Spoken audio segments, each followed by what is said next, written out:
You are on the Masters of Modern. We're live. It's not live. We're live now? Yeah, we're live now. Already? This camera's on. Wow. Now, I'm going to, so I need you to talk at the camera for a second as I share it out on things, and then we'll do our shout-outs. What's up, everybody? We're here. So you're getting, this is the extra special pre-actual show live stream version. Yeah. Where we're talking and It's we're on saying YouTube. what's up. People can watch it there. Yeah, it's exciting. So, we'll actually update this and start the real show in just a second. But for right now, you are just here with us, and we're just talking to you. Yeah. And I can look down. We got Craig Blanchett, producer, just walking in the room. He's here. Where's the battery for the upstairs camera? Well, we're live. It's plugged into the wall, a desk above Michael's desk. Thank you. Under the light studio. Thank you, Craig. Thank you. Yeah, and that's what's going on. So now we're sharing out the link, and we're live. So, yeah. Save changes. The episode is now going to be live in 5, 4, 3, 2. I saved it 1. How do I get back to the video so I can share the actual link? 5, 4. So we weren't actually live before that? We were. Oh. This has all been live. This has all been live. Terrific, guys. It's Monday. There was an image of Mulan released this morning. That was exciting. We get to see what Mulan looks like. I know everybody's been waiting for the next Disney live action deal. It's exciting. Just copy and paste this really quickly. This Facebook page. Oh, we have people watching now. There's 3 of you already. Yeah, it's because they're subscribed to the YouTube channel that you should subscribe to right now if you're not subscribed to the YouTube channel. DRS is on so many cards. Sweet. Cool. We are now able to talk about stuff, and I can pay attention because I'm no longer sharing it everywhere. Do you have the control for... Oh, here it is right here. I'm going to raise the desk slightly. Okay. Watch this. Yeah. Wait. How do we do this? We're going to go... No, that's down. Let's go. Oh. Cool. Perfect. All right. So, ready? Music. And welcome back to Masters of Modern. I am your host, Alex Kessler, here with my co-host, Ben Bateman. What's up, everybody? We're here. This is so exciting. It's so much fun to be able to actually sit here now and do the show in front of a camera. It's the Masters of Modern podcast. We talk modern on the show. Yeah, so today we're doing a little bit of an early episode. Normally this live stream comes out on Tuesday. This is happening for 2 reasons. Count it 2. Number 1 is that last week we were a little late. We did the live stream on Wednesday, so we're moving this a little early, kind of to average it out so it averages out on a Tuesday. And 2, and more importantly, tomorrow, the Battle Bosses Kickstarter launches live. So if you haven't been paying attention to the show, we have a game coming out. It's called Battle Bosses. It is a collectible vinyl figure game. We've been developing it at Kessler for a long time, and we're kickstarting it. And tomorrow is the first day it goes live. There will be 2 options. There's 120 that comes with all 6 bosses. This whole arena mode map that we filmed the video of that we'll be blasting out over the next couple of days. So you'll check that out. It plays a little bit like League of Legends meets the game, and then the tournament mode, which is the 1v1 experience that plays a little bit like a tournament game of Magic. And we would love for you guys to go check it out. In fact, if you look at this video's description on YouTube right now, it has a bit.ly link or a special link that goes to a MailChimp sign-up sheet, and if you sign up there, you'll win the packs that we're about to open out of this Grimoire box. So, which we will get to in just a minute. We'll explain that, but yes, check out the Kickstarter. It's an awesome game. I verify. I really enjoy this game. It's well worth supporting. All the links are below. You can see it in the YouTube video description, and make sure to sign up for the mail order, and then make sure to go to battlebosses.com to check out all the information about it. So today on the Masters of Modern podcast, where we talk about Magic cards, we are going to talk to you guys about Izzet cards. We've done... Is that what we're talking about? Yes, blue-red. We've done now what? All of the colors, lands, artifacts. We've done... I think we've done all permanent types, and we did like cheating because we did planeswalkers in that giant ranking every planeswalker. We ranked every planeswalker. So we've done all the permanent types, and we've done all the single colors, and now we've done green, blue, blue, white. And then there's a secret blue-black episode that still hasn't been released because it's black. There's a lost SD card that's been found, then lost, then found, then lost. Which is what we expect from the Dimir tribe. Yeah. Blue-black it doesn't really exist. Does it exist? We don't know. We don't talk about it because they'll assassinate us. Right. So today we're doing the last blue combo. Yeah, After those 3, we're finishing blue off with Izzet. Yes, so which is blue-red for people who don't know all the Ravnica guilds. And this is kind of an interesting point. As is the case with all multicolors in Modern, if you're looking for Modern playable, so you eliminate all the old Invasion or Apocalypse stuff, you literally are just looking for cards that are Modern playable. Most of these 2-color combinations, you start to listen, you're like, oh yeah, this is great, this is awesome. Right. And then you get through about 5 cards, and you're like, ooh, Now these are these modern playable? And then like the bottom few, it's always like, Is it modern playable? yeah. I'm All gonna right. make that joke a lot today. Third time was the charm, and now let's be done with it. Rule of fives. Ben, rule of tens. It's the rule of tens. So that is the plan today on the Masters of Modern podcast. We're going to be talking to you guys about the top 10 blue-red cards. The first and foremost thing that I want to ask you guys to do, if you're listening to this or watching this, if it's on audio, this is also on video on the MMCast YouTube channel. It's brand new. We just launched it just over a month ago. Literally live streaming it to YouTube right now. And there's some really cool opportunities in the can here, guys. We have some people that are interested in helping support the show. To do that, we need to grow the YouTube channel. So subscribe, please, comment, like, all of those things.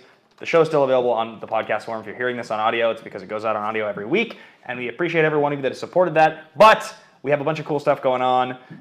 So coming up, we are going to be doing these blue-red cards. But before we get to that, We're doing every week. We're going to do pack openings. This week, it is brought to you by Battle Bosses. So if you sign up for the link in the YouTube description and everywhere else this episode is posted, you'll get onto a MailChimp email list that'll be there to kind of update you with Battle Boss content. And someone who signs up through that as a Masters of Modern fan, it's a separate list, will win the packs that we open right now. So and these packs are located inside this grimoire, which is created by Wizardry Foundry. So inside here, we have all the packs. All the packs. And There's Masters. There's some of every Modern Masters in there. Our namesake. So we need to randomize. There are exactly 96 packs in here.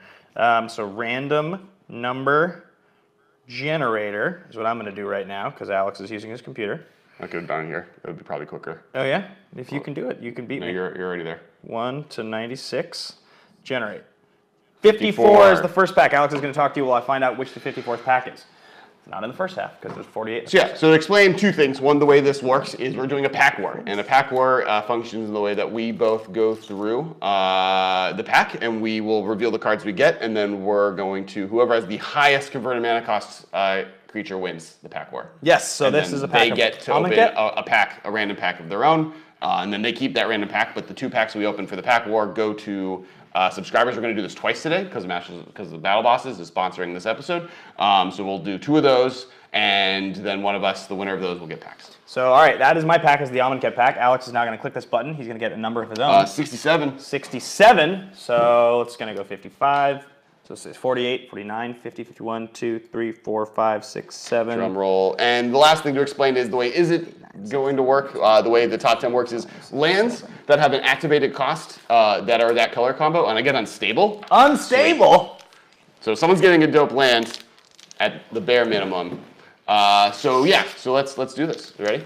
Let's do this. All right, I've got an Amonkhet pack. So the winner of these cards will be a lucky Battle Boss supporter.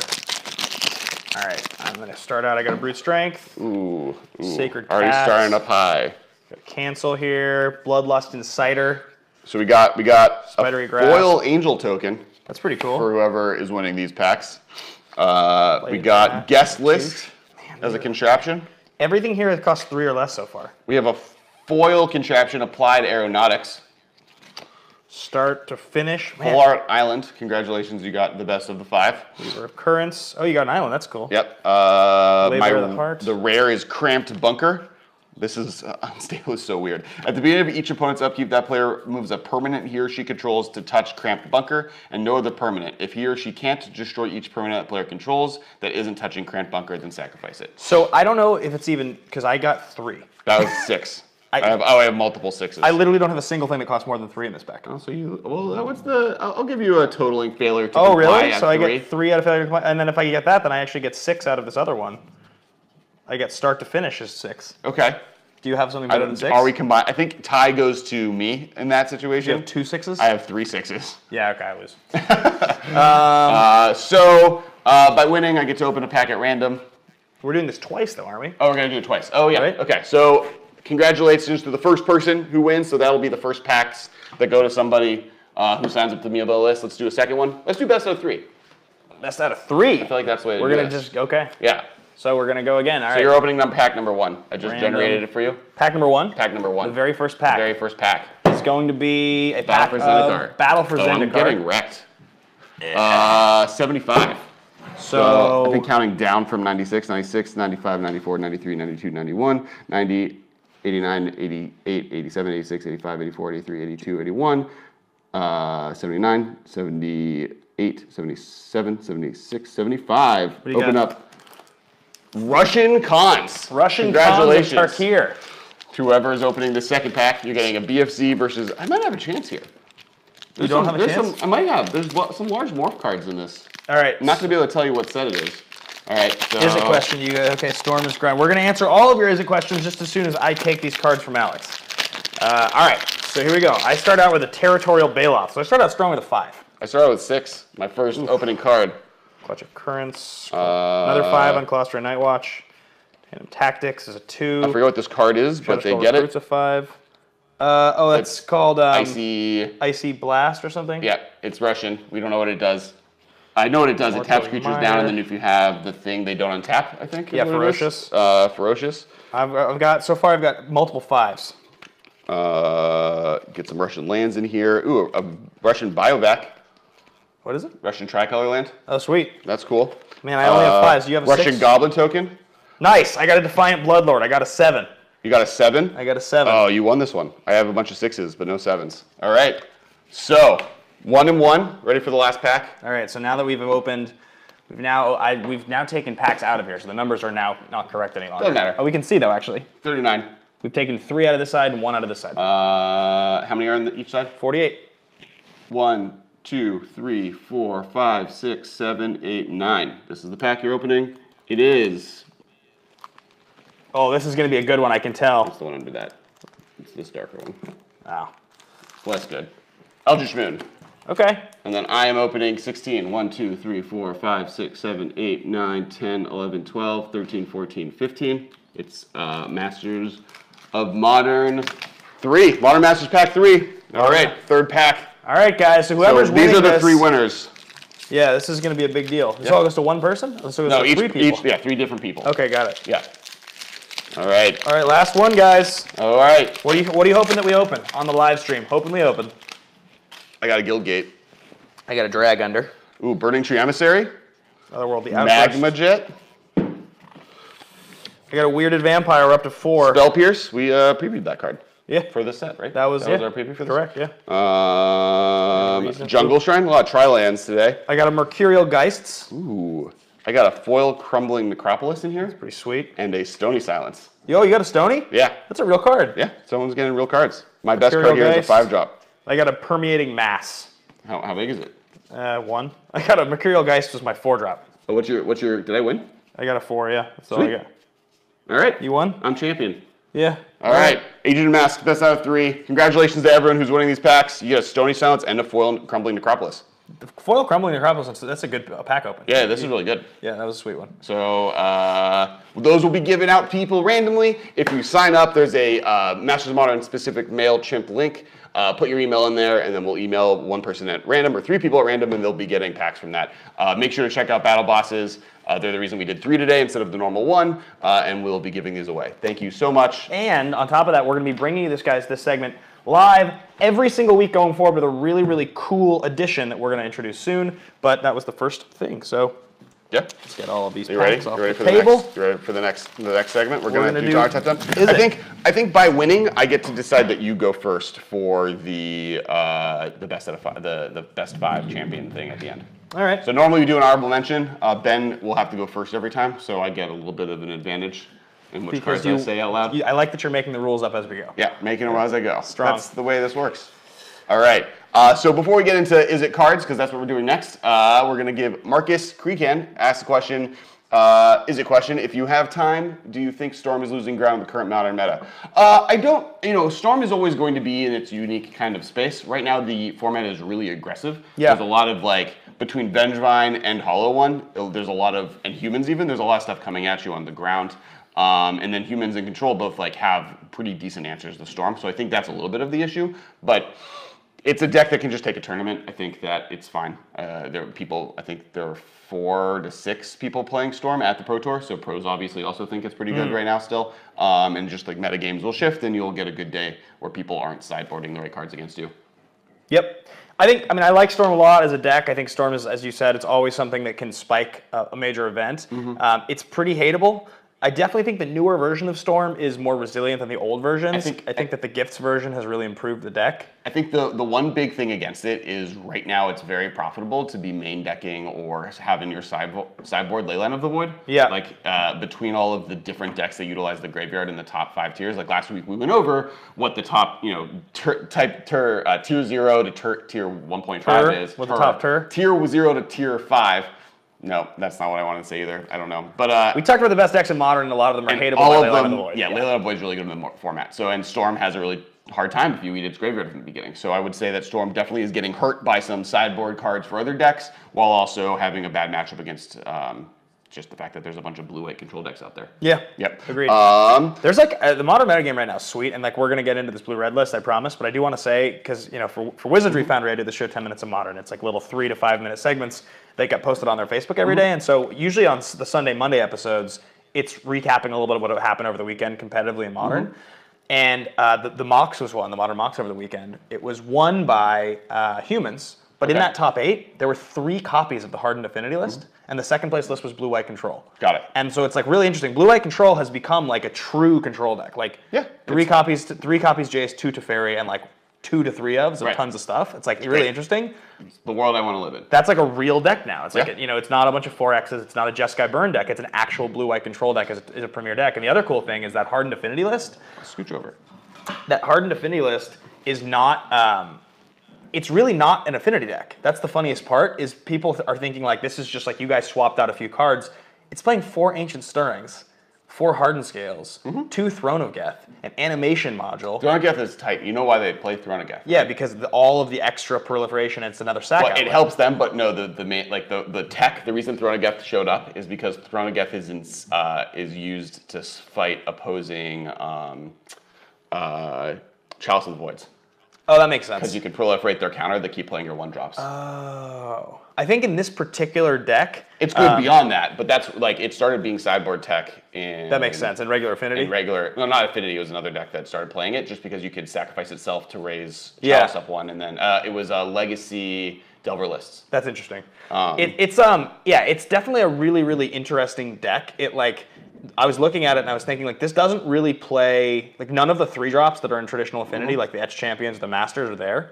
It like plays all 1s and 2s. It's playing Sparring Construct now as like an extra copy of Worker. You're like very excited about this deck. Well, it's just interesting because like the deck like shifted and it's like now kind of more. It almost feels like more like Infect. Well, I think it's a separate deck. Yeah. I think there's Classic Affinity and there's Hardened Scales, and that's why they're calling it modular Hardened Scales. Yeah, it's like really trying to go deep on like this combo effect. Yeah. But anyway, more questions from the chat. Do you think Blue-White Wizards burn deck with Sage of Latniam, Storm Chaser, and Adeliz and Thunderous Wrath has it legs in Modern? Sage of Latniam, is that the draw card one, or is that my favorite card? No, it's not. It's not Sage. Survivor of the Unseen. Sage of Latniam. Right. Sacrifice an archetype, draw card. They're asking if Wizards is going to. Yeah. I mean, that's the Hoogland list, right? Like, it doesn't play Yeah. Sage, but like Hoogland was playing Blue-Red Wizards in that one top 8 recently, and he streamed it a bit. That deck is really sweet. It's definitely not that powerful, and like the big knock against that deck to me is that when Delver flips, which is what you want to do, your Wizard is no longer turned on. So it's a little of a nombo, like early on in what the deck wants to do. I think that's fine. I think if this deck is powerful enough, that's a small enough interaction that like you're sacrificing one of your 12 wizards in your deck is good enough, is no longer a wizard, but it also is now a 3/2 flyer for 1. Well, so like it's almost, I would say it's the reverse. It's you're playing this wizard game plan to make its bad side better, where instead of getting stuck with a 1/1 that does nothing, you have a 1/1 that turns your spells on, and as soon as it's doing the thing you want it to do, your spells are worse, but it's better. Well, here's the reason I think it's bad, and the reason it's so significant is Modern is such a roulette, right? Like it's like such a the first two turns of the game will often determine like how it's going to go. Right. And so if you're looking at an opening hand, and that opening hand has a bunch of these like Wizards Lightnings, and I don't think it plays any Wizards Retorts, but and you're like, okay, well this card is good because I have this, but then your Delver flips, the other half of your opening hand becomes bad all of a sudden, and to turn it back on, you have to play another wizard, which then crimps your mana. And so I think you get convoluted because your ideal... Oh yeah, but when you have a wizard in play, the mana discount you're getting, I guess it's just Lightning Bolt, but like you get a discount. Because they don't play Wizard's Retort. They don't play Counterspell. So, but anyway, so that's enough about that. We are going to talk a little bit more about Blue-Red stuff. Yeah, let's get into our lists. Yeah, so... you go first. I won those pack wars. I can't believe I beat you on that last one. I had terrible openings, but luckily, Yeah, you had a BFZ pack that had no Eldrazi, right? yeah, I didn't get anything big. Well, no, it had a 7-drop though. Okay. That was one that that's I one won. you Yeah, yeah. And then but it was a vampire. Yeah, And then Eldritch Moon, you didn't get any. It wasn't any very good. Eldrazi either. We're excited this weekend at GPLA. We're gonna buy like a ton of cool packs and restock this thing with like a bunch of awesome stuff. Yeah, so excited. next week should be really fun. But all right, guys. So we're gonna get into our top 10s. My top 10, number 10, is a really bad card, but it did see Pro Tour Modern play, and that is Niv Magus Elemental. It is a 1/2 hybrid blue-red for 1 that states, exile an instant or sorcery spell you control, put 2+1/+1 counters on Niv Magus Elemental. This was a long time ago this saw Pro Tour play. This was the premier, I think, was it Star City Games deck, right? So like all those guys were playing it that one Pro Tour. It flamed out. Admittedly, this is not a very good card, but the reason it's on my list is because the reasons it was good then, it's still pretty much the same. The only difference is that Gitaxian Probe is not legal, so you can't like go all in it quite as hard, but like it's definitely still good. You definitely could still build a deck with this card. This deck could exist. It has the same problem that all Kiln Fiend decks have, which is just like, oh, it dies. Yeah, I mean, I think you like lose to one spell. If they just have the removal spell, you're out. yeah, but true, but it's also playing a bunch of free spells and stuff. So like, so yeah, I'm pretty sure like if you pact of negation your own spell and you exile the pact to this, you don't have to pay for the trigger, right? Sure. Because it gets effectively countered while it's on the stack. If you... Isn't that true? What? If you pact of negation, but then before pact resolves, you exile pact to this guy, Yeah. you don't have to pay for the cost. Correct. Right. So yeah, I mean, you have pact of negations in the deck to protect yourself later in the game if you have like a giant 7/8 Niv Magus Elemental and they have 1 removal spell. I mean, this reminds me a lot of playing that horrible Delver Pact deck that I was playing. It's Kiln Fiend decks. Like we have one creature that because I'm casting a bunch of blue-red spells, they get really, really big. And if you don't have a removal spell, I'm going to win. But the problem with Modern is that Snapcaster Mage exists, and every deck can just run 12 removal spells off of 4. Right. So that's my number 10. It's not a particularly good card, but it is an interesting card. And this is what I was saying, when you get past the top like 6 or 7, there's just not that many. My number 10 is my worst card. And it's I picked one that like is new enough that it hasn't seen any play, but could and has the potential to do so. Did you pick New Jora? Yeah, I picked New Jora. Oh, interesting. That was my brawl card on game nights. I know. I think there's combo potential with this card. The fact that it just draws when artifacts come in play, and there's going to be, as we know, there's a ton of different reasons to put a bunch of cheap artifacts in play all at once. Creating some type of eggs like Storm combo with Jorah seems like a thing that's possible. Yeah, no, it's by far the worst card I have on my list. Every other card does see him play, but at 9 I dropped off. Niv Magus was in contention, but it hasn't seen play since the first Pro Tour. The look on your face when I said Niv Magus was so disappointed that I figured there was no chance that card would be on your list. But well, it hasn't seen play since the first Pro Tour. Yeah, but I mean, it did see Pro Tour play. Yeah, that's true. Yeah, I didn't include Epic Experiment, but it had similar concerns. Epic Experiments was there for me too. All those were cards that I was like, almost maybe. they for a second people played in Storm. People have cast it in Storm. Yeah, it's seen play. So before we get past this number 10, one thing to bring up the rules: lands that you have an activated cost on them. So, for instance, the man lands would count for this. Any of the spell lands from both. Ravnica block or Innistrad block would count as well. So those are included on these lists, as well as flashback cards that have an alternate cast from the back end. So, for instance, in the Black-White episode, Lingering Souls is included as a card. Oh, I forgot about this. So Desperate Ravings is potential. Yes, that applies. Desperate Ravings is on my list. Oh, I didn't even remember that was a card I could include. That was. That's probably the only one though. I believe it is the only one. Yeah. So you're fine if you didn't include it. It should have been on my list. All right, number 9. Sage of Epicure, he says. Yeah, I love Sage of Epicure. Number 9. Number 9 for me is going to be Storm Chaser Mage.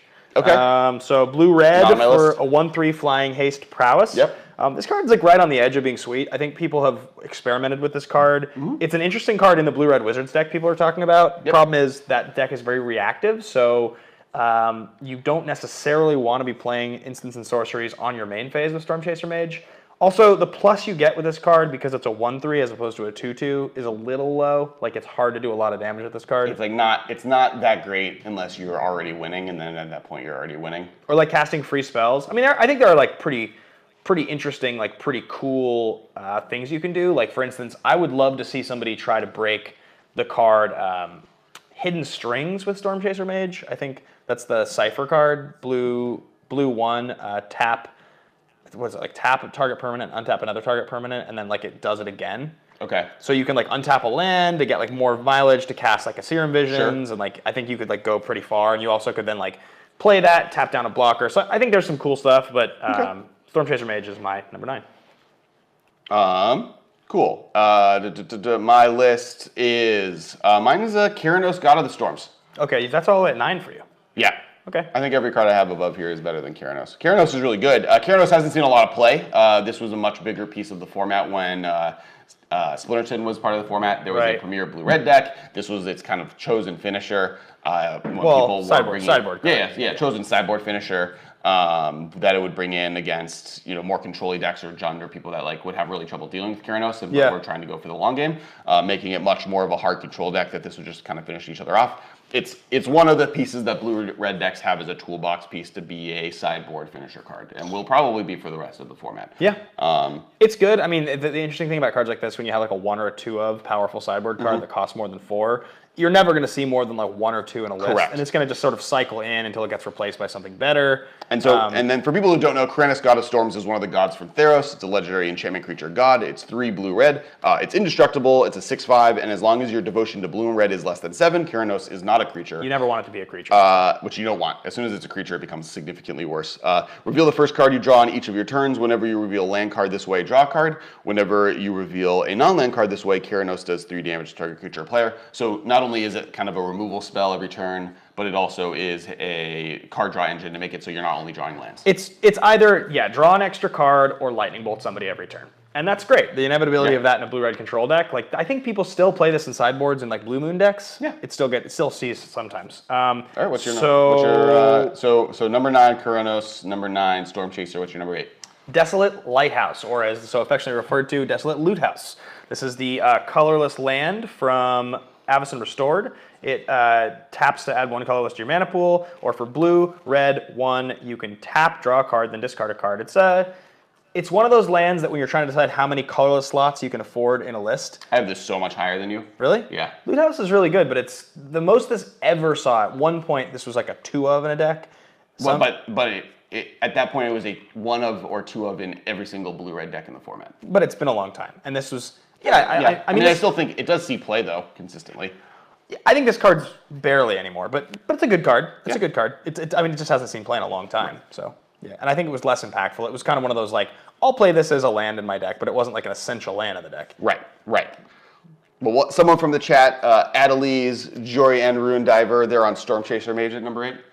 I love Adeliz and I love Jorian. Like we have when we get to the end of this countdown, we're going to do our honorable mentions. Yeah, and then we battle off, and then you can vote. Maybe we'll have the chat vote. We're doing live streams now. Those cards you're listing, Adeliz and Jorian. That was Jeffrey Simon. Jeffrey Simon. If there was a picture of the kind of cards that Ben Bateman picks as his honorable mentions, those cards would be like in the dictionary definition. Right. Those cards are like, Jorian is like the classic, like not quite powerful enough to be competitive, but like so sweet. Yeah. And it's blue-red. My number 8. Yeah. Counterflux. Yeah, so Counterflux is I believe it's blue-red. I have it here. So I don't mess it up. Blue-red, instant Counterflux can't be countered by spells or abilities. Counter target spell you don't control. It's part of the can't be countered cycle from original Ravnica. And then it has Overload, which means that you can target every spell in the stack. It's just one of the more versatile tools that blue-red decks have towards Storm. Like it is a way to fight kind of Storm triggers. You can eat all of those grape shots off the stack. It also is an uncounterable counterspell. So there are like stuff like Scape Shift where you want to be able to counter their spell, but they normally have counterspell backup. This lets you kind of accomplish that. So it's a more versatile sideboard card against Storm that is not as good as maybe Graveyard Hate or other things that are good against Storm, but is good against other decks and can be just a catch-all. As we count down these lists, it becomes clearer and clearer to me how good blue-red used to be and how not quite as good it is now. Because these are cards that saw a lot more play when Splinter Twin was a card in the format. Yes. And since Splinter Twin is in the deck in the format, so many of these cards, those are the sideboard card pieces as well. Yeah, so that was your number 8? Mm-hmm.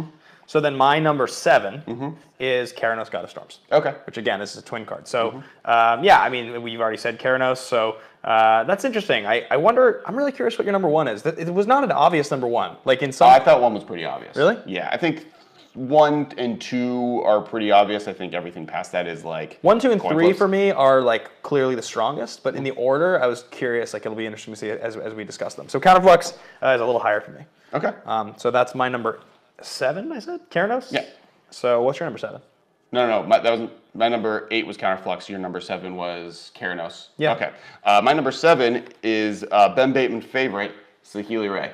Saheeli is at number 7? Yeah. It card's so good. Theoretically. There is like, so we haven't talked about it on the show, but another Hooglin deck that was streamed is there's this 4-color Saheeli deck. And I've talked to you about it a couple times, but you've like yahed me about it when I brought it up because I feel like you're unaware of how sweet this is. I mean, I realize that it's probably sweet, but like it's like it's been showing up in top 8s. It's a real deck. So like let me just explain some of what this deck is doing. It's playing Lotus Cobra in the same deck as Saheeli. Okay. With like Voice of Resurgence, Eldritch Evolution. Well, It's tell them, 'cause, comboing like, out. You told me this already. It's like comboing out with like Birds of Paradise, and it's like and it's got Renegade Ralliers to like get back your fetch lands to accelerate you. The deck is bonkers, weird. It's playing like it has the potential for crazy like turn 3 combo wins. Okay. I don't exactly even really understand how it works, but it's playing like a bunch of sick 1-ofs. It's playing a Thalia's Lancer, so you can search up Saheeli because you can Eldritch Evolution it. Sure, okay. Right, it gets a legendary card. Yeah. It plays like Oath of Nissa because it digs for either Saheeli or land Okay. or Felder Guardian. So it's kind of like the ideal card, but it's like 4 colors. Really weird deck, really cool deck. I want to build this deck. I'm like kind of on, like I think I kind of want to play this. It doesn't seem like it's tier 1 level powerful. But watching Hooglin play it on stream, what it feels like is... It looks fun. It can just steal games. Well, it feels a lot like Pod. Okay. He's playing it, watching it, it feels a lot like the lines are like, well, with this much mana... And if it's that complicated of a deck, it's possible that it's really good. It's just no one's gotten good enough with it to do well. That's what that I was mean. the issue with Pod. Pod was always the best deck in the format, but it took a year for people to master it out of the format and find the correct list. Totally. Yeah, for those who don't know, Saheeli Ray is blue-red colorless Planeswalker. She has Scry 1 and it deals 1 damage to each opponent. For a plus, it has a -2 that creates a token that's a copy of target artifact or creature you control, except it's an artifact in addition to its other types. That token gains haste and you exile it at the beginning of the next end step. That combos with a bunch of different cards that have ETB effects, specifically if you were paying attention to Standard last year. Felder Guardian, and then -7 switch your library out for up to 3 artifact cards with different names, put them onto the battlefield, then shuffle your library. It starts with 3. It's 3 mana Planeswalker, and it's part of these combo pieces. Ben's into it. He probably has it much higher than I do. I have cards that have just seen play more consistently. I understand why Saheeli. I mean, Saheeli's high for me, but it's not like high. It's not like the number 1 card or anything. Saheeli, the reason I think that I have it a little higher than you is because, to me, and I've said this before, the unique power level of this card is high enough, and it's 1/2 of an infinite combo. So like, but there's a lot of space with Saheeli that I feel like hasn't been totally explored. So like, for instance, a great example of this is in the same way that with Bridgevine, people have started to utilize like Greater Gargadon with like Gravecrawler and Bloodghast, and like you're seeing like really interesting weird interactions. I have a similar feeling that Saheeli is part of a similar engine, where you can be like making copies and then sacrificing those copies. Well, the key to Saheeli is, and that's kind of the problem with like the counter, like the blue, white, red decks that are trying to play her, is Saheeli is better in a deck that's taking advantage of her even if you're not comboing. Yes. And that's like why the deck that we, the Kessel run worked kind of is because we had a lot of stuff like Wall of Omens and Restoration Angels and other stuff the deck was doing that kind of made it kind of work. Right. And it sounds like this deck is taking that to the whole next level. Yeah. All right, so mine was number 7. What's your number 6? My number 6 is Counterflux. All right. Counterflux is the counter spell you just mentioned. Used to be played in back when Rug Scapeshift was the thing. This was usually their counter spell of choice, so they could go off on 7 with their Scapeshift and then keep open Counterflux. Or even 8. That way they can like eat the stack up. Even if they get into counter war, they can eat everything with their own. Yep. Exactly. Cool. Mine. It was all it sees some play in Storm still. Any kind of blue-red deck, Counterflux is like an easy include if you're like looking for that 15th sideboard card. Desperate Ravings is my number 6. Okay. Desperate Ravings is a red and colorless instant. Draw 2 cards, then discard a card at random. It has flashback 2 and a red. Flashback 2 blue. That's why it's an Izzet card based on the rules for this thing that Ben forgot. Remember, we couldn't include Lingering Souls into best 10 white cards I remember. because it was. I remember now. Yeah. I wish that I had remembered before. Yes. So this has just seen a ton of play in the history of the format. Storm is one of the main ones that's seen plays because you were able to get stuff in your graveyard that are spells and take advantage of it. There's just other kind of blue-red control decks. This is always a decent sideboard card option. And it's a really efficient draw spell, especially if you're playing a deck that most of your cards are the same. So if you're discarding, like, this would be bad in Twin because you could discard a key piece. But if you're playing a deck like Storm, where every card is just the same and you're just trying to get as many cards in your hand as possible, and the fact that you can play it out of your graveyard, it's really strong. A lot of you guys probably remember that I built that weird deck a little while back that was like all of the cost reducer 2-drops with all flashback spells. This is like the essential card in that deck because it's the best thing you can be doing. Like, it just means that you have so much gas all game as long as you have any cost reducer. For 3 mana, you can draw 4, discard 2. And someone on the chat actually asked, let me see if I can find the name. FredNot2427 asked, do we think Wizards will ever print another Goblin Electromancer type effect? Yeah, definitely. And I think it will. Yeah, I mean, Baral was last year. Yeah, I think that should. They have it in their pocket. They'll print more of those in the future because it'll just be standards that want them. And yes, Baral is really powerful, but they might not make it a legendary creature, or they might make it a 3-drop. You know, there's a bunch of different ways that could happen. I mean, currently between. And I don't think Storm and Modern wants more than 8 of that effect that badly. No, I mean currently. Like, eventually, it becomes bad. You have 4 of them that exist currently at 2 in Modern. You have Electromancer Baral. You have Stormscape Familiar, which is kind of it. It makes blue and white. So it works really well with souls. Yeah, you can recast souls. And then the last one is Curious Homunculus because it flips, and then on the back half has prowess and that ability. Yeah. All of them are sweet. I like that. I'm going to start streaming on Moto. So like, this is a thing I should tell you guys. I told everybody that I bought a PC. I did. I downloaded Moto. I got it. I have been actually learning how to play Moto. If you are one of the incredibly lucky souls that has gone against me and watched me do things like miss the combat step or... You've never played on Moto before. You're like doing like... You know my first Moto story? No. Yeah. That's all you're going to say. I was going to say, like, I literally have never used a PC in my life. I didn't buy a mouse. It's a touchscreen. So I'm trying to learn how to play Moto with a touchscreen on a PC for the first time. That's a mistake. I did that. It was fun for like the first day. Yeah, and so anyway, but I'm very quickly going to start streaming some of my wonky brews here. I'm really excited about it. And that Electromancer build is one I've wanted to do for a long time. So I'll probably do that. So stay tuned. So my first Moto story is Kamal, not Fist of Croza. Pit Fighter? Kamal Pit Fighter. The old one that could like tap to deal 3? Yeah, so for people who don't know what it is, because it's not in Modern, Kamal Pit Fighter is a 4-red legendary creature, human barbarian. He has haste. He's a 6/1, and if you tap him, he deals 3 damage to target creature or player. Did you do it to Moto, himself? If you double click, it just kills himself immediately. So, very first game ever in Moto. It's like this, they give you like pre-made decks you can play with. So Kamal was in my deck and I literally just like click, and then he died. And I was like, what happened? And then it was explained. It was like, I got so frustrated double clicking yes, lands and watching them tap and then being like, how do I untap these stupid lands? Right click. Yeah, but I don't have a mouse. Yeah, get a mouse. So I'm trying to figure it out. Yeah. All right, what's your number 5? My number 5, I feel like an old man. That's what I feel like. I want you to know that. My number 5 is Izzet Staticaster. Oh, really? Yeah. Mine too. Okay, sweet. Perfect. Izzet Staticaster is Return to Ravnica. It's blue, red, 1, flash, haste, 0/3. Taps to deal 1 damage to target creature and each other creature with the same name as that creature. This is one of those cards that has been good and on the fence of really good in Modern forever. Like, it used to be a sideboard card in Twin. It's a sideboard card. If there are decks that have a lot of 1/1s that are doing really well, Izzet Staticaster comes in as a card against them. But now it's really good because of humans. Yeah. Like, it gets triggered off of Lieutenant. It gets bigger off of any human.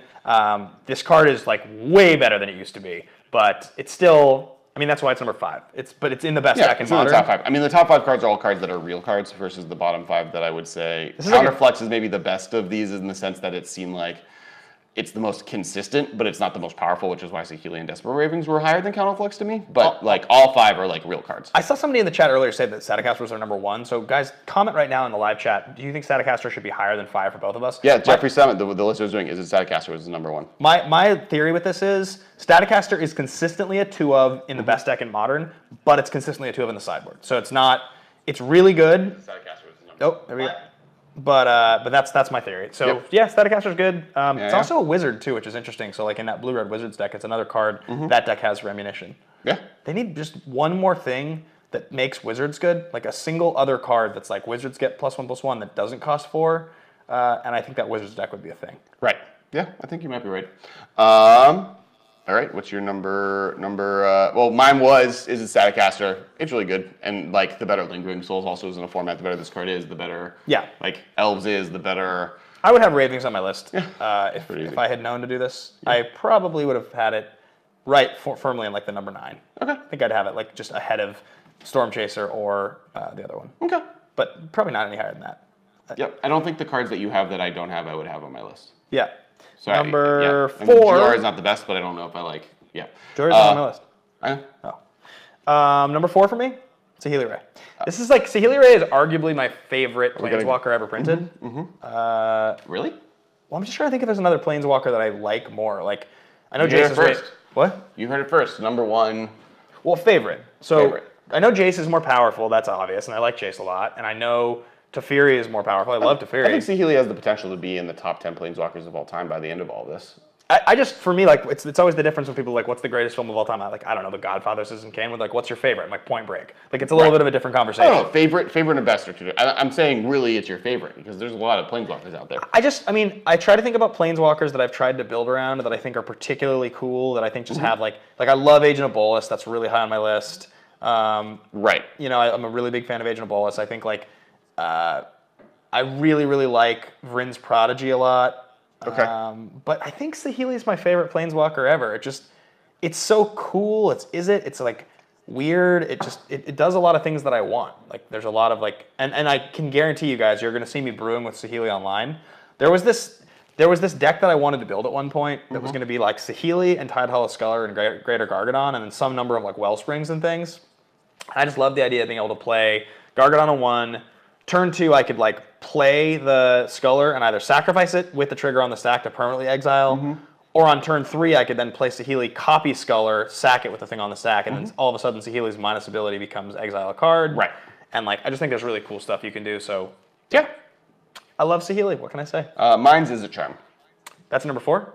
Yep, my number 4 is Izzet Charm. Izzet Charm is, for those who don't know, I'm guessing it's higher for Ben.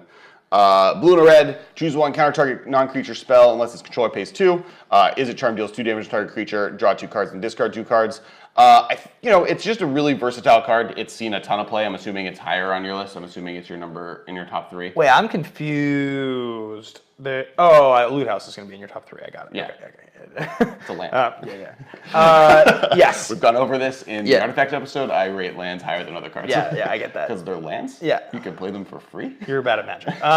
Izzet Charm, sweet. Yeah. If you want to explain what Izzet Charm does, this is an interesting one. Part of the big draw to me from a power level is how well you take advantage of its last ability. Are you really taking advantage of the draw 2 cards, discard 2 cards, and then that becomes a more exciting card to me. But the fact that it's just as a removal spell or a counter spell at all times is just really good. And it's just generally a very versatile piece of any deck that's playing it. Yeah. I think it is versatile. It does all the things you want it to do. And it's a charm. The name of the game for all charms is versatility. Yeah, but what's so interesting about this card, and I will say, Izzet Charm is a little higher for me, so maybe I'll do my full explanation when we get there. But yeah, I agree. Izzet Charm's really good, and there are a lot of things to say about this card, so I'll wait. All right, it's number 3. Is it Charm your number 3? No, that's number 4. Izzet Charm number 4? Okay, so my number 3, because I'm ahead of you, Yep. is Electrolyze. Interesting. Blue, red, 1. Electrolyze so our deals, top 3s are totally different. Yeah. Okay. Electrolyze deals 2 damage divided as you choose among the number of target creatures and or players. Draw a card. It's an instant for 3. Electrolyze is a fascinating card. The blue-red list is kind of just fascinating because none of the cards that show up in the top 3 for me are like, there's no Abrupt Decay. There's no like clear. I think this is the Abrupt Decay. I think this is the best card on the entire. I mean, like, spoilers, but like. But like Abrupt Decay, for instance, is good. Always and forever in Modern, always. It's just forever that's been like a 3 of in any black-red list. Whereas like Electrolyze goes, or black-green list. Electrolyze goes in and out of being played at all in those lists. Sometimes those lists or those Jeskai lists I'm not saying any. I'm not saying it's as good as Abrupt Decay, but I'm saying that it has seen consistent play at a high level in every version of the blue-red decks that exist in the format, and obviously waning and waxing of if there are good blue-red decks, but none of these cards can see play if there's no blue-red deck. Somebody was playing 4 of these at the Pro Tour in their list, and that's awesome. But I've also seen those Jeskai lists that have like won tournaments play 0 copies of this comfortably, which is why for me, it's a little lower because, and I'll explain my number 1 and my number 2 why they're higher. But I love Electrolyze. This is one of those cards that I remember when it first started showing up in Modern, I was like, I love this card. I'm so excited people are finally catching on because I always felt like it was like underrated. And now I almost feel like it's overrated. Now I almost feel like it's like, it's not that good. Not if you put it at number 3, because it's correctly at my spot. Okay. Yeah, I mean, we can talk about when we get to me. Do you guys in the chat think that we're wrong about Electrolyze? Am I way off on this? We haven't gotten people responding to the chat in a second, so I don't know what they're thinking. Is our chat dead? Chat, talk to us. Are we making sure we're still live? No, we have 33 people here. Yeah. I don't know. Yeah, I don't know. Interesting. Anyway. Refreshing. But yeah, so my number 3 is Loot House. It's a land. How can you justify this being number 3? Because it's seen such consistent, like not for so everything long. below this has not seen consistent play. Is it Staticaster? Maybe could be a little bit higher, but even that hasn't seen Staticaster's consistent so much play. better than Loot House. Loot House is like right now, but in the history of the format, Loot House has seen way more powerful play than it has. yeah. Also, it's a land. Lands are better than everything No, else. I get it. I just like that's not good. I mean, it's fine. It's number 8 for me. I feel like you would love the Loot House. I love Loot House. Card. It's too expensive. If It's Loot not House, too expensive. You're playing a blue-red, like every Blue Moon deck plays Loot House. If you Loot House wanna had use cost, speed. if Loot House had cost blue-red tap as opposed to blue-red 1 tap, That it would be made one of the best cards in the format. Yeah, But like I think totally. at 3 mana, it's fine and sees a ton of play. but it's also a colorless land. So it's what? like You're playing blue-red. it's fine. It was wrong. Yeah. Okay, I fine. question your ability to evaluate Yeah. cards.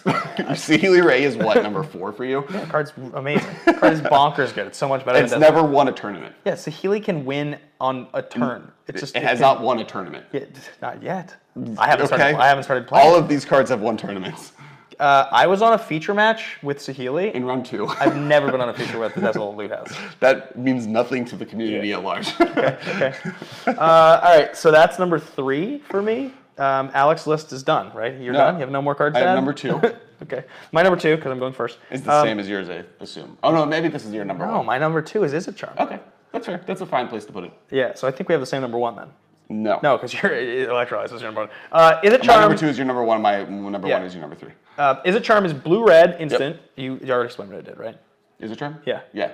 So the reason I put Izzet Charm so high is that Izzet Charm has ended up being, exactly. Izzet Charm. Don't say, you have to read what they say, otherwise the people that are listening to this and aren't on the chat will not know what they're saying. Do you want to read the comment Yeah, out loud? I've only seen Loot House and Weird Jeskai Thing in the Ice Pyromancer lists. Yeah, I mean, it's not as good as it used to be. It was good for a while, but that was years ago. And Alex is wrong. So Izzet Charm is, the reason I put it so high is that Izzet Charm has shown up now consistently in tons of combo decks. Okay. What Izzet Charm is so good at is being in a blue-red or a Grixis-based combo deck.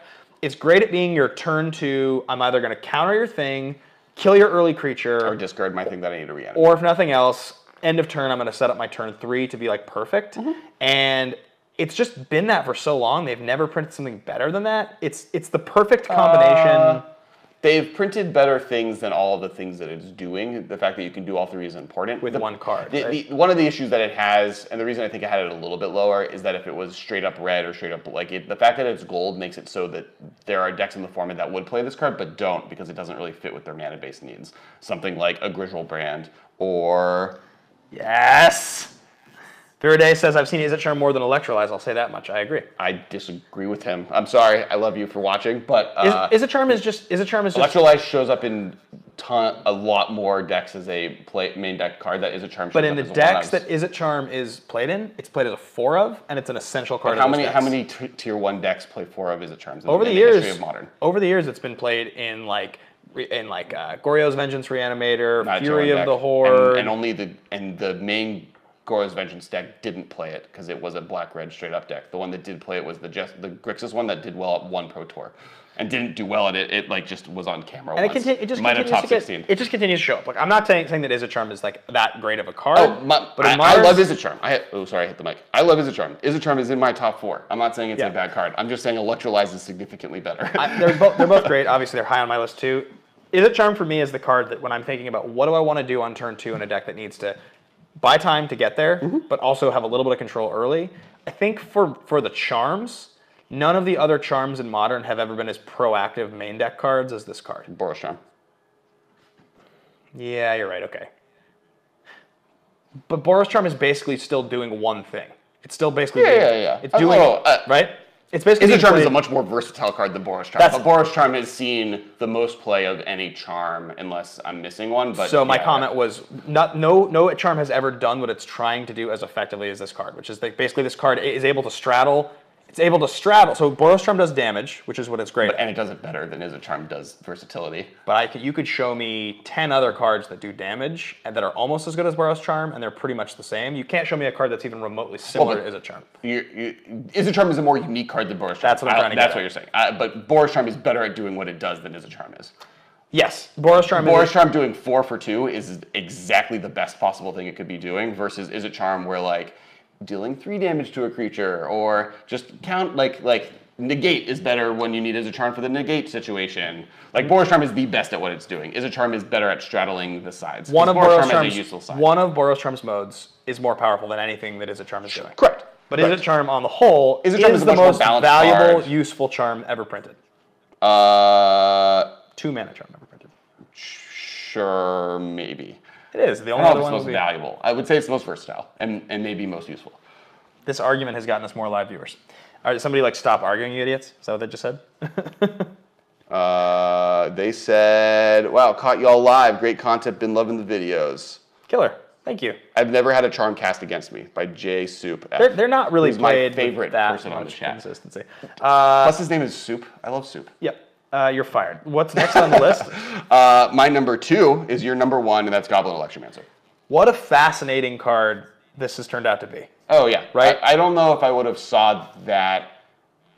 Coming? I knew it was going to be really important in Storm when it was printed. That's necessarily not true. I don't know if I would have, if you were like, what's the best blue-red card in Modern? I don't know if I would have thought Electromancer was that, the top 2 for me are just better than every other card on this list. What ended up happening with Electromancer was a few years ago when they banned Seething Song, there was, if I remember correctly, there was a short break and then this card got printed, or was it around the same time? It was within the year of months, themselves. Right? I don't know if it was after or before. I don't remember exactly, but what I do remember is there was a small break, and then somebody was like, if you play Goblin Electromancer, we can make Epic Experiment work. And then that lasted for about 2 months, and they were like, oh, we don't actually, need that, we just win. You can just play this card, and it's what makes Storm work. Right.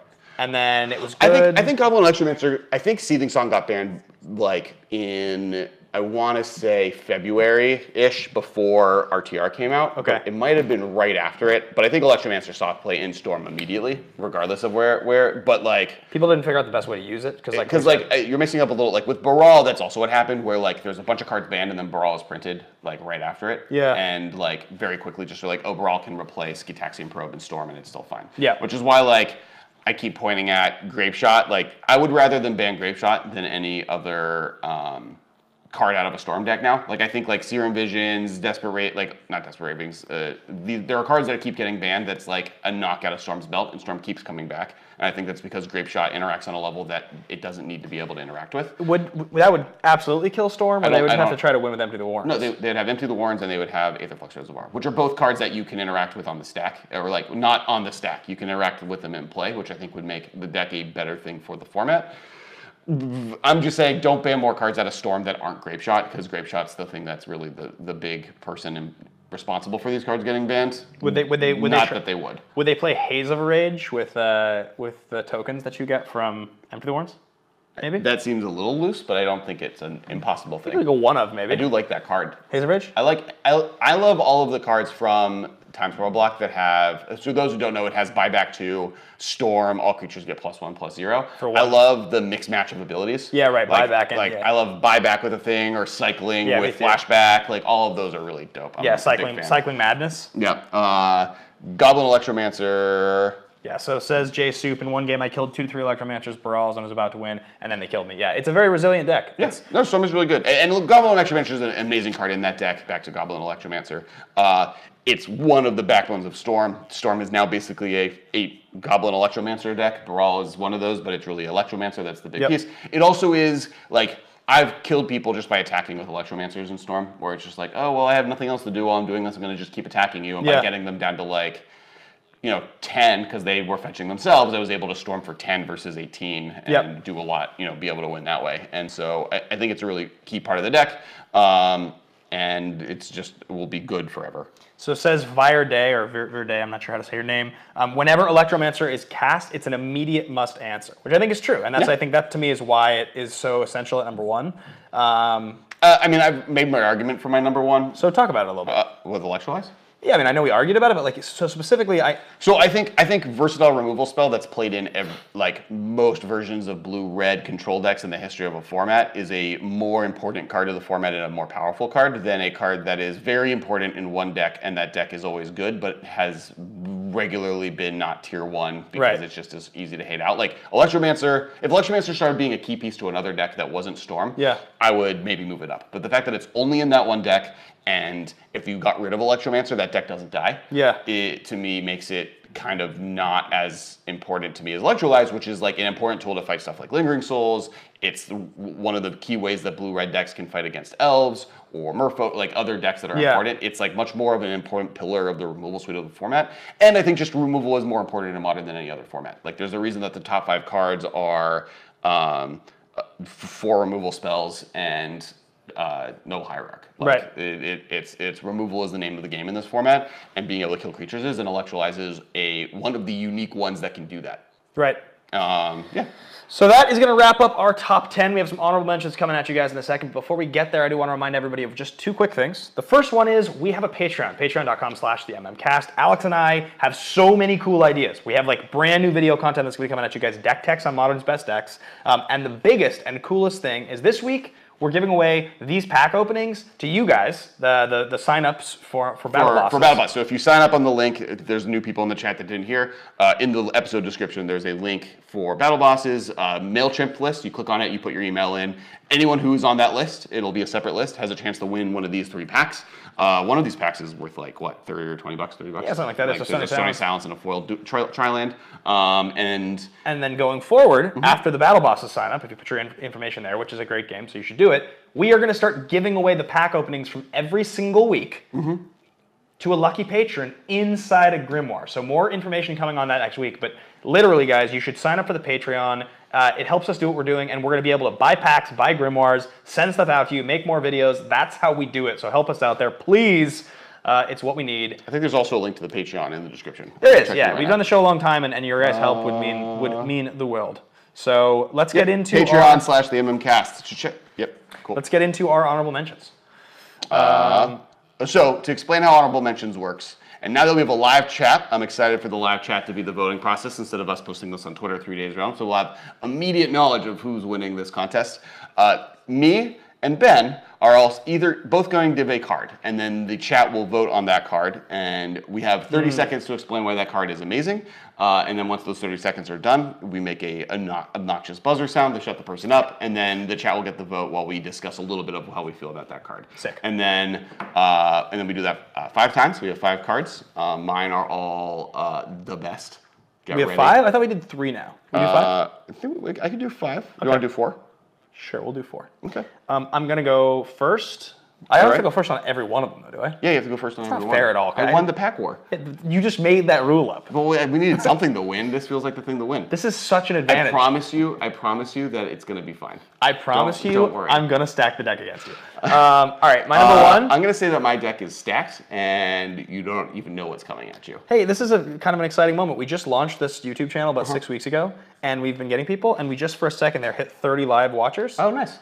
Which, like, obviously, normally the show goes out as a pre-recorded, like, taped thing. But thank you to the 30 of you that consistently are watching the stream. It's actually kind of fun to have a live audience. Yeah, it's a blast. We've like really not focused on live until like just right now. Well, and we were doing it on Facebook, and then we recently moved it to YouTube, partly because the system that we're using, this Mevo camera, can do YouTube and other places all at the same time. But if you do it on Facebook, Facebook's terms of service means you can only live stream directly to Facebook. So this allows us to kind of spread it out.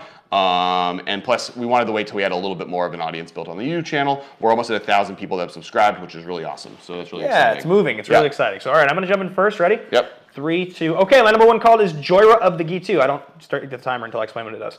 Blue, red, 1 for a 2/2 legendary creature, human wizard. For 2 mana, you may exile a non-land card from your hand, put 4 time counters on the card, and if it doesn't have suspend, it gains suspend. If you guys don't remember, that means during your upkeep, you remove a vanishing counter, a time counter from it. Once there's no counters, the card is cast without paying its mana cost. Okay, This card was the very first card that I ever played in a regional tournament. This was like, I took this to regionals, I tried to play it, I've told the story before. It's such a unique, such a cool card. Suspend is one of my favorite abilities of all time. The ability to then exile something enormous, like Wrath of God or a huge Eldrazi creature. Do things in the meantime as you set up for that thing to come off Suspend is so cool. This card is just like unique and beautiful and wonderful and one of the great commanders of all time. I'm really, really, really a big fan of Joyra, and I'm glad they brought her back in the new set because I think she's a terrific character, and Suspend is one of my favorite cards. There you go. Joyra of the G2. So you're going to have to do that as well. The buzzer? Oh, the timer. Yeah, do you have the buzzer on your phone? Yeah, I do. Cool. Are you ready? Yes. Okay. My card for to battle this off, let me put Giora here for you. Giora of the G2? Yeah. Giora of the G2 versus my number one pick here is Noggle Bandit. It's 1 blue-red hybrid. It is a creature Noggle rogue. 2/2 Noggle Bandit can't be blocked except by creatures with defender. You ready to start that timer? So the reason this is great is because you can pump him with power toughness pump effects, giving him the ability to become an unblockable large creature that's attacked. You know, in Izzet Staticaster deck, not Izzet Staticaster deck, sorry, in Killing Fiend decks where you're wanting to make your creatures bigger and bigger, this gives you an unblockable source of damage that is able to kind of get in there, do the damage that needs to be done. Plus, he's half donkey, half man. In rogue decks, if you want to make a rogue deck, he's also a unblockable rogue that makes it available. Plus, he gives you 2 pips of devotion to make Keranos into a creature if that's what you want to be doing.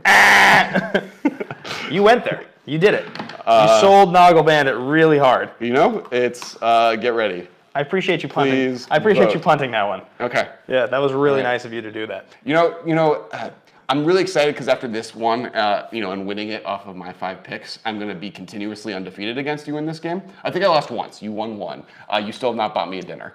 You've missed all these shows because you've been doing really embarrassing things out of town. I keep saying it on the show, and I've never defined what they are, but it's really embarrassing. You've been banished a number of times. Yeah, a number of times, but none of them for losing this specific game. Okay, my number 2. Are you ready? Yep. No, I'm not number. Yeah, people are voting. Everybody's voting on Joyra. Do you see how many people are voting on Joyra? Yes. You got absolutely smashed. Smashed. People just underestimate Noggle Bandit. Soon. Our show says Noggle. Yes. Our show. Noggle Bandit because I play Boggles, says Jeffrey Simon. The Noggles are catching up. All right. So once you're done doing this, Yeah. and I'm doing mine, and we put the next one a vote, that's when we'll count the votes from the previous one. Okay. So it's once the new vote starts, the last vote gets tallied to tell who the winner is. So vote for Joyra. I believe in Joyra of the G2. The Noggles are getting it. Come on. Okay. All right. Are you ready? Yep. My number 2 is Niv Mizzet the Firemind. This card right here. Niv Mizzet the Firemind, red, blue, 2 for a 4/4 flying legendary creature, dragon wizard. Whenever you draw a card, Niv Mizzet the Firemind deals 1 damage to target creature or player. It also has the ability tap to draw a card. Okay, Niv Mizzet the Firemind. First and foremost, this card combos with Curiosity, Ophidian to go infinite. Everybody knows this. If you've ever played Commander, it's one of those things people do that people hate, from what I understand. I've never done it. I love Niv Mizzet the Firemind. I think it's such a cool card. The idea of like a dragon genius. The flavor text is amazing. It's all like the angry math, sines and cosines and whatnot. There is a real deck you can do with this. I have built it. I would like to test it out with Goryo's Vengeance, this card, Curiosities and things like that, and you combo that with like Invisible Stalker. You draw tons of cards. It's super weird and wonky, but this card is just really good. Like, if you have this in play a couple turns, it's probably going to take over the game. Sorry, I was actually paying attention to the YouTube feed, which was off by 3 seconds, so you got an extra 2 seconds out of that. Good for you. You got an extra. This is good for you. Yeah, good for me. Because you're not going to be able to beat my next card. All right. So that was mine. So, all right. So that was a Niv Mizzet what? The Firemind, not Draco Genius. Niv Mizzet the Firemind versus. Tell me when you're ready. You have to explain what it does. So my next card is Noggle Hedgemage. It's 2 blue and a red Noggle Wizard creature. It's a 2/2. When Noggle Hedgemage comes into play, if you control 2 or more islands, you may tap 2 target permanents. When Noggle Hedgemage comes into play, if you control 2 more mountains, you may have Noggle Hedgemage deal 2 damage to target player. Ready? Start that stopwatch. And start. We were talking about wizards. This is the Noggle Wizard. Not only is he a wizard that gets pumped all your wizard spells to make them cheaper, he also does 2 damage when he enters play. It's really easy to get both islands and mountains because of shocklands in the format, so it makes it really easy. Not to mention, if you're being aggressive, which you want to be with wizards, you can tap down 2 of the creatures that would block, being able to get extra damage in there. It's a huge blow when this guy comes into play. He's got a cool staff. This is what the card looks like. Noggle King! And if you need to get some hedges, so great because he's a wizard, great because he taps out creatures, great because he does damage. They call him King of the Noggles. I appreciate you doing this. This is really nice of you to give away, to just give away all of your choices like this. It's really, really cool. All right. People didn't even, like, Niv Mizzet the Firemind's popping up hard on the feed right now. Yeah. Yeah.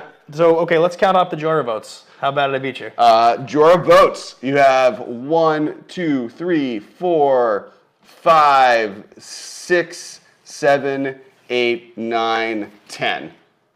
I have 2 knuckle votes. You have some loyal fans. All right. Cool. In round 2, you ready? You ready for your third pick? Yeah, I'm ready for my third pick. Okay. You ready? Yeah. My third card is called Cerebral Vortex. It looks like this. This card is an instant for blue, red, 1. It was originally printed in Guild Pact. It states, target player draws 2 cards, then Cerebral Vortex deals damage to that player equal to the number of cards he or she has drawn this turn. It's an instant. So Cerebral Vortex, kind of an underplayed card, underrepresented card. This is a 3-mana instant speed draw spell. Modern uses its life total as a resource, so to be able to draw 2 off of this card is strong. It also doubles down as a burn spell later in the game if you need to. If somebody, like, for instance, like Sphinx Revs, and you play this in response, they lose all the life for all the cards they've drawn, as well as 2 more. So it's actually a pretty interesting card. It has kind of unique abilities, and if you were to combine this with any kind of a cost reducer, it really starts to get pretty strong. It becomes, with an Electromancer or Baral, 2 mana to draw 2 and take 2, or 2 mana to have your opponent draw 2, probably take 3. That's cool. Cerebral Vortex. Like an Owling Mine kind of situation. Card is super sweet. Yeah. There's like another Owling Mine card in blue-red that's pretty good. I think we should do 5. Fevered Visions is what I'm thinking. What that one would be. All right. You ready? Yep. All right. So my number 3 pick. I'm going to explain what's going on here at the end of this piece of shenanigans. Noggle Ransacker. Noggle Ransacker is a 2 blue and a red Noggle Rogue. When Noggle Ransacker comes into play, each player draws 2 cards, then discards a card at random. It's a 2/1. This guy enters play, great in the Rogue deck, and draws you 2 cards. If you want to discard a card, talking about what's it called? What's the card called? Desperate Ravings. This is Desperate Ravings on a creature. You draw 2 cards, discard a card, plus you get a 2/1. You can loop it by blinking it in blinking decks. The one to blink the Noggle. You can also just get stuff in your graveyard. It's a great discard outlet. It's a pretty easy include, pretty aggressive at 2/1 stats, and I'm really psyched. He's gonna do the best. He's like digging in a chest. He's getting some cups. He's ransacking. He's explaining the art here, guys. All right. He did it. He started explaining the art on the card. Okay, what was your card? A better one? What was it called? Cerebral Vortex? Cerebral Vortex. I mean, what's funny is I think of the Noggles, that one's probably the most playable. So what are our votes on the Niv Mizzet category? Let me get it in here. Ransacker. Please vote. Okay. Niv Mizzet 1, 2, 3, 4, 5, 6, 7, 8. 8. I got 8 votes for Niv Mizzet? Noggles got 1, and then someone asked, what's the meme? The fact that Noggles got any votes means you should just be winning. I agree. I think all my votes should be tallied together to and 5? then compared to each one separately. This will be like dog years for you, maybe. Yeah? Yeah. Okay. All right. Next up let me for make me. sure I know what I'm doing. My next one. It's a hard choice. I think I got it. Okay. So am I next? Number 4. We're doing 5. Yeah. Okay. As this is a big shout out because I love this card and I wanted to use this card, and I'm glad somebody pointed this out in the chat. My next card is Jori and Ruin Diver. Blue-red 1 for a 2/3 legendary creature Merfolk Wizard. Whenever you cast your second spell each turn, draw a card. So I think this card is kind of underplayed. It definitely got a little bit worse after they got rid of Gitaxian Probe, but it's a Merfolk, which is really interesting. It allows you to play some kind of tribal stuff that I think people haven't really experimented with. It's also a wizard, which makes it a lot better now that we have wizard tribal going on. And really, as a card draw engine, the fact that it's a 2/3 for 3 allows you to really like pump this guy up with a wizard, like some sort of a wizard lord or anything that just gives it the 1 extra toughness. It then survives Lightning Bolt. And I think this card is really, really a cool way to gain card advantage in multiple tribal decks. Plus, look at the art, so cool. He's got the staff. You don't at me. It makes me feel like I'm, I wish you would make more obnoxious noises. I add you every time. Yeah? Okay. Cool. All right, ready for my number 4? We're all ready for your number 4. Are we all ready for it? Yeah. All right. The card is Brutal Expulsion. Oh, wow, it's not Bam! a It's not a Noggle. 2 blue and red, devoid, choose one or both, return target spell creature to its owner's hand, or Brutal Expulsion deals 2 damage to target creature or planeswalker. If that permanent would be put into a graveyard this turn, exile it instead. This card is maybe my favorite card from all of Battle for Zendikar. Yeah. It's the dopest. I'm a big Venser fan. This lets you Venser with Snapcaster Mage. You can also bounce your Snapcaster Mage with it if you want to. Also, just the versatility of doing 2 damage. We talked about the versatility of Izzet Charm. This allows you to do it. Plus, it's colorless. Who doesn't hate that on the weird times that might be relevant? But more specifically, it's a great controlled card. Super versatile. Also, if you have a combo deck that gets a bunch of things on the stack, like Epic Experiment, you can use this to return something to your hand from your deck so that you can replay it. So it's like pretty versatile in combo decks like that. Yeah. Says Mark Shepard, not a Noggle. Get that out of here. I agree. What are our votes from the last round? The last round is Cerebral Vortex gets 1, 2, 3.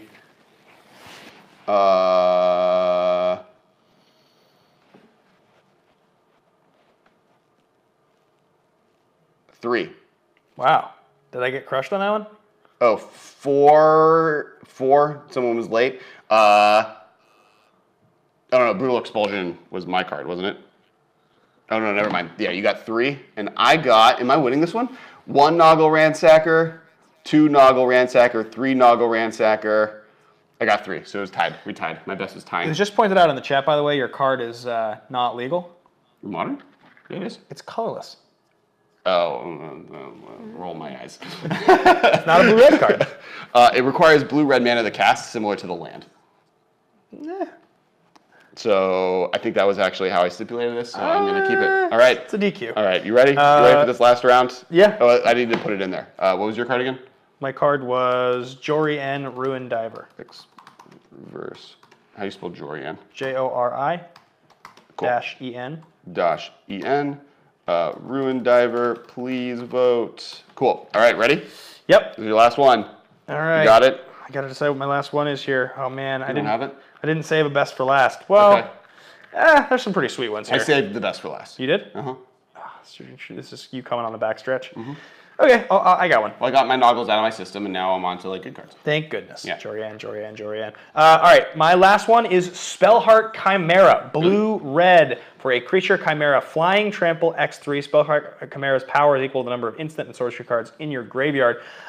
This card is super sweet. This card, I tried playing in Standard, I remember in a God's Willing deck with like early beaters, and I was trying to get this thing up big enough with like, War Leader's Helix and things like that to get there. Never quite got there, and this card has always been just on the edge of playable, but I do think that if you play this in a heavy spell deck with some sort of like post-mortem lunge type of get it out of the graveyard and give it haste, this card can do tons of damage. You could set up a combo deck with this card, post-mortem lunge, and some sort of a double striker, and you could win out of nowhere. I mean, seriously, with Thought Scours and other cantrips and things like that. Yeah, this card's sweet.